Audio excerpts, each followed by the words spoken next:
మేడారం మహాజాతర రెండో రోజుకు చేరుకుంది. మొదటి రోజు కీలక ఘట్టమైన సారలమ్మ ఆగమనం నేపథ్యంలో వనం మొత్తం జనంతో నిండిపోయింది.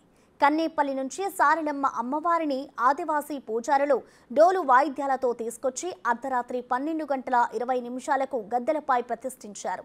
పగిడిద్దరాజు, గోవిందరాజులను గద్దెలపై కొలువు తీర్చారు. ఈ రోజు సాయంత్రం సమ్మక్క తల్లి గద్దెలపై కొలువుదీరనుంది.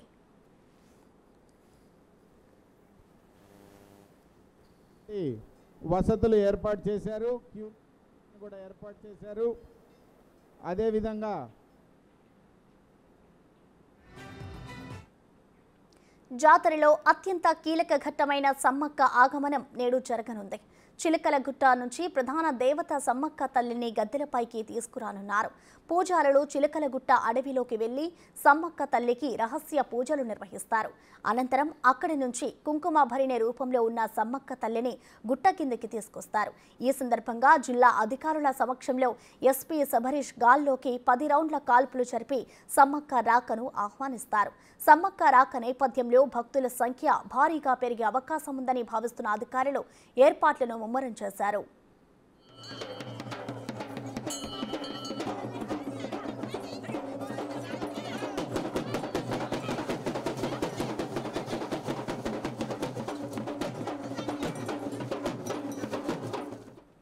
మహాజాతరకు రేపు సీఎం రేవంత్ రెడ్డి కుటుంబ సమేతంగా రానున్నారు. అధికారులు అన్ని ఏర్పాట్లు కూడా చేశారు. ఈ రోజు మధ్యాహ్నం కేంద్ర మంత్రి కిషన్ రెడ్డి అమ్మవార్లను దర్శించుకొని పూజలు చేయనున్నారు. నేటితో సమ్మక్క సారలమ్మలు ఇద్దరు గద్దెలపైకి చేరి అశేష భక్తజనానికి దర్శనమివ్వనున్నారు.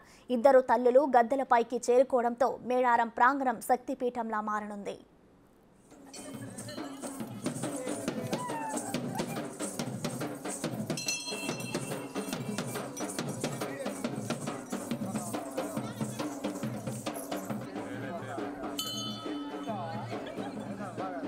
మరోవైపు మేడారం జాతర సాంస్కృతిక వారసత్వానికి ప్రతిరూపమని ప్రధాని మోదీ అన్నారు.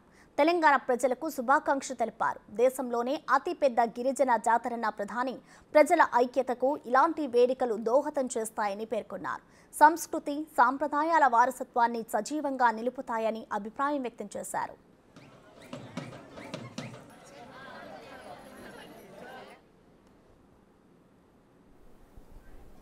దర్శనం అయిపోయిన భక్తులు మరిన్ని వివరాలు మా ప్రతినిధి సుజాత అందిస్తారు. అందరూ ఎదురు చూస్తున్నటువంటి మహాఘట్టం సారలమ్మ దాదాపు 4 గంటల పాటు కన్నెపల్లె నుంచి భక్తి శ్రద్ధలతో భక్తులందరి మధ్యలో పూజారులతో పూజలు నిర్వహించుకుంటూ నిన్న సాయంత్రం 4 గంటల తరువాత గద్దె మీదకి తీసుకొచ్చారు. ప్రస్తుతం అయితే భక్తుల రద్దీతో ఆవరణం మొత్తం కూడా కిటకిటలాడిపోతుంది. గత వారం రోజుల నుంచి ఎప్పుడెప్పుడా అమ్మవారు గద్దె మీదకి వస్తారానని భక్తులైతే ఎదురు చూస్తున్నారు. ఆ కాలం రానే వచ్చింది. ఇంతకు ముందు అంటే గద్దె మీదకి అమ్మవారు రాకముందు భక్తుల తాకిడి ఒక విధంగా ఉంటే అమ్మవారు వచ్చిన తర్వాత భక్తుల తాకిడి పెరిగిందనే చెప్పుకోవచ్చు. ఒకవైపు క్యూ లైన్లో కూడా ఇసుకేస్తే రాలనంత భక్తులతో కిక్కిరిసిపోతుంది. ఉదయం నుంచే కంటిన్యూగా భక్తులైతే అమ్మవారి దర్శనం కోసం వస్తున్నారు. మరోవైపు సమ్మక్క ఎప్పుడెప్పుడు ఆ చిలకలగుట్ట ప్రాంతం నుంచి వస్తుందానని భక్తజనం అయితే మాత్రం ఎదురు చూస్తున్నారు. కీలక ఘట్టంగానే చెప్పుకోవచ్చు. ఇప్పటికే అటు సమ్మక్కకి సంబంధించినటువంటి భర్త అయినటువంటి పడిగిద్దరాజు నిన్న ఘట్టం మీదకి చేరుకున్నారు. అదేవిధంగా గోవిందరాజు, సారాలమ్మ వీళ్ళు ముగ్గురు ఆల్రెడీ ఎవరి ఘట్టాల మీదకి వాళ్ళు వచ్చారు. ప్రధానంగా సమ్మక్క రాకతో అయితే మాత్రము ఒక భక్తుల్లో ఒక సంతోషం అనేది నెలకొంటుందనే చెప్పుకోవచ్చు. ఇప్పటికే ఈ చుట్టూ గుడి ప్రాంగణం మొత్తము భక్తి శ్రద్ధలతో జై సమ్మక్క సారాలమ్మ అంటూ మారుమోగిపోతుంది. అటు భక్తులు కూడా అమ్మవారి రాక కోసం ఎదురు చూస్తున్నారు. మరోవైపు మొక్కులు చెల్లించుకోవడానికి బంగారం, అమ్మవారికి అత్యంత ప్రీతికరమైనటువంటి బెల్లాన్ని